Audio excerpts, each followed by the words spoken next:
Hello বন্ধুরা, কেমন আছো সবাই? আশা করি ভালো আছো। হ্যাঁ, ভালো থাকো, কিন্তু আমি ভালো নেই। কারণ তোমরা টাইটেল আর থাম্বনেল দেখে হয়তো বুঝতে পেরেছো, আমার ছেলে কাল রাতের থেকে প্রচণ্ড শরীর খারাপ।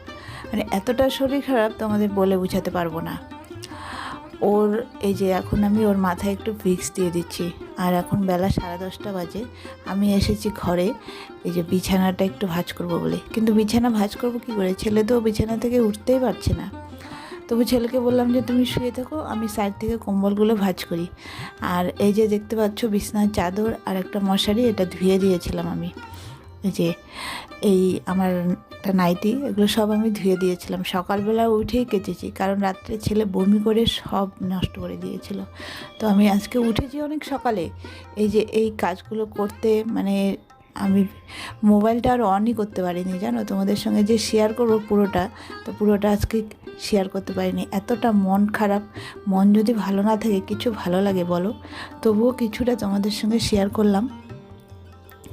তো এই যে এগুলো ভাঁজ করে ধুয়ে ছেলে বলছে মা মাথা ব্যথা, আর ছেলেকে একবার হাত পা টিপে দিচ্ছি, একবার ছেলে বমি করছে সেটা পরিষ্কার করছি। মানে কি বলবো, আমি টাইমই পাচ্ছি না মানে মোবাইলটা ধরার। তো রান্না করেছি ঠিকই, কিন্তু হাজব্যান্ড খাবার নিয়ে যায়নি। ও নিয়ে যাবে কি করে? ওরও মনটা খুব খারাপ, কারণ ছেলে দেখছে রাতের থেকে ছেলে এরকম করছে। ও সকালে উঠলো, উঠে ব্রাশ করে হাত মুখ ধুয়ে ফ্রেশ হয়ে চলে গেল।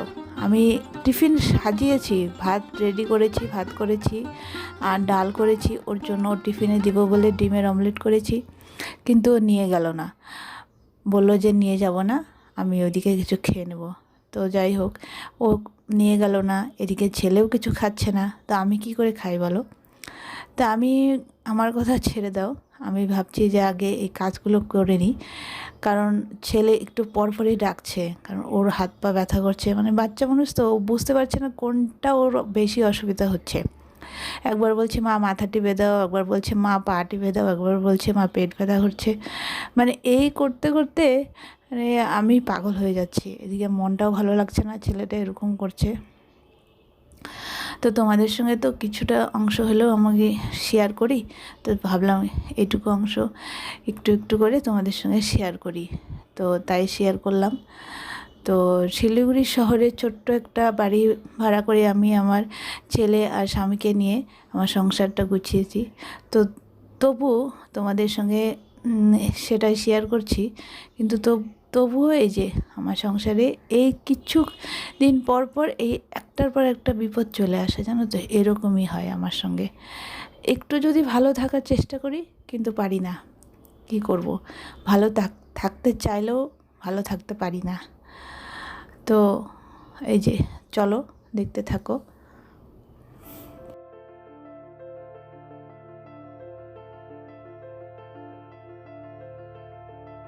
তো উম, ওই ঘর থেকে কোনো রকম বিছানাটা গুছিয়ে এই যে চলে এলাম রান্নাঘরে। এই যে দেখতে পেলে আমি ডাল করেছি, আর এই যে বরকে টিফিন দেবো বলে আমি হচ্ছে ডিমের অমলেট করেছিলাম, কিন্তু বর তো নিয়ে গেল না।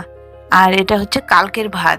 কালকে রাত্রেও তো সেরকম ভাবে ছেলে খায়নি, আমি খেয়েছি, ওর বাবা খেয়েছে, কিন্তু ছেলে খায়নি, তো ভাতটা রয়ে গেছিল। আর এই যে ওর বাবার জন্য টিফিন করলাম, কিন্তু টিফিনটা গেল না, ছোলা গুড় কিছু খায়নি আজকে।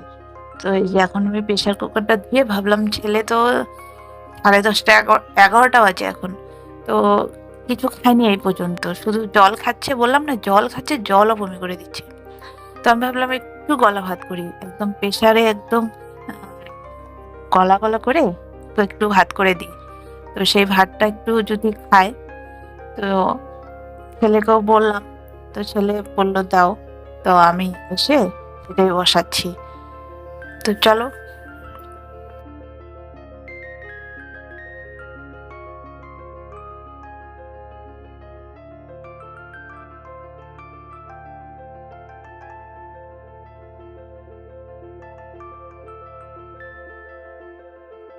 তো রান্নাঘর থেকে ভাতটা বসিয়ে দিয়ে এলাম, এসে দেখি এদিকে ছেলের আবার জ্বর এসেছে। তো একটু ভাবলাম মাথাটা ঠান্ডা জল দিয়ে, কারণ জ্বরটা বেশিক্ষণ মাথায় থাকলে না মাথা, ছেলে বলছে মাথা ব্যথা করছে, চোখ ব্যথা করছে। তো আরো যদি জ্বরটা যদি তাড়াতাড়ি না নামানো যায় তাহলে ওর মাথা ব্যথাটা আরো বেড়ে যাবে, তাই আমি ওর মাথাটা ধুয়ে দিচ্ছি।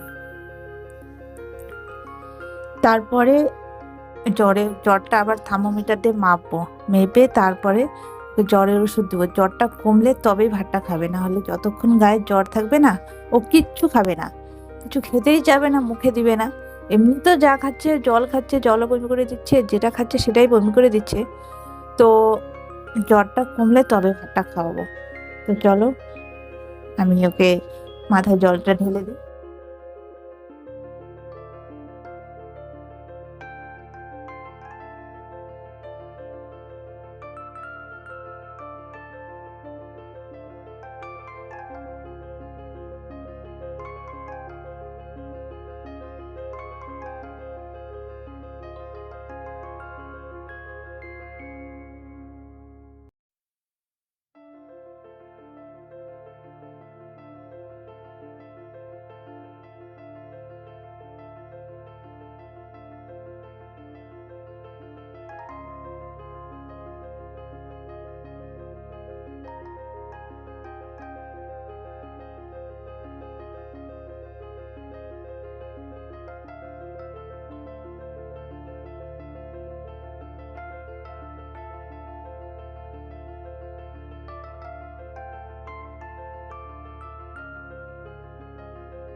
তো এই যে মাথা ধোয়ানো হয়ে গেছে, ওর গেঞ্জিটা মানে পাল্টে দিচ্ছি, কারণ ওই গেঞ্জিটা না ভিজে গেছে, অনেকটা জল দিচ্ছে তো, তো গলা পর্যন্ত ভিজে গেছে।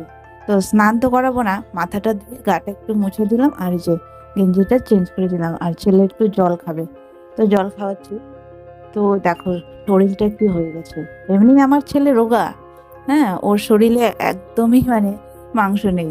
তো আরো যদি কিছু হয় না, ও একদম মানে নেতিয়ে পড়ে। আর সন্তান তো, মা হয়ে কিভাবে এভাবে চোখের সামনে যখন দেখি না ছেলে এভাবে কাতরাচ্ছে, আমার বুকটা ফেটে যায়। মানে কি করব আমি মানে বুঝতে পারছি না। আমি ওকে বলছি যে বাবা একটু ভাত খাওয়াই তোমাকে, একটু এতটুকু ভাত। ও তো বলছে না না, তবু আমি ভাতটা আনতে যাচ্ছি। এই যে ভাতটা নিয়ে এসে ওকে এখন খাওয়াবো। তো চলো। তো এখন রাত্রি 10:30 বাজে, আমি রান্নাঘরে চলে এলাম। রান্নাঘরে এসে রাত্রে আবার ছেলের জন্য কি খাওয়াবো ছেলেকে, তো ভাবলাম রাত্রেও একটু গলা ভাতই খাওয়াই, আজকে গলা ভাতই দেবো, কারণ শক্ত ভাতও খেতে পারবে না। আর ওই যে দেখতে পেলে ডাল আর টিফিনের ভাতই আমি অর্ধেকটা খেয়েছি, আর হাঁড়িতে যে ভাত আছে ওই রকমই আছে। মানে আমি খেয়েছি সেই বিকেল 5টার সময়। বললাম না খেতে ইচ্ছে করছে না, ছেলেকে এভাবে দেখে আর বড় খাবার নিয়ে যায় নাই আমার না। আজকে কি যে বলবো, মানে আজকের দিনটা আমার কিভাবে যে গেল আমি তোমাদের বলে বোঝাতে পারবো না। এই যে ছেলেকে আবার একটু হাত পা টিপে দিই। তো চলো, আজকের মতো এই পর্যন্তই। সবাই ভালো থেকো, সুস্থ থেকো, দেখা হচ্ছে আবার নেক্সট নতুন একটা ব্লগ নিয়ে। ততক্ষণ টাটা।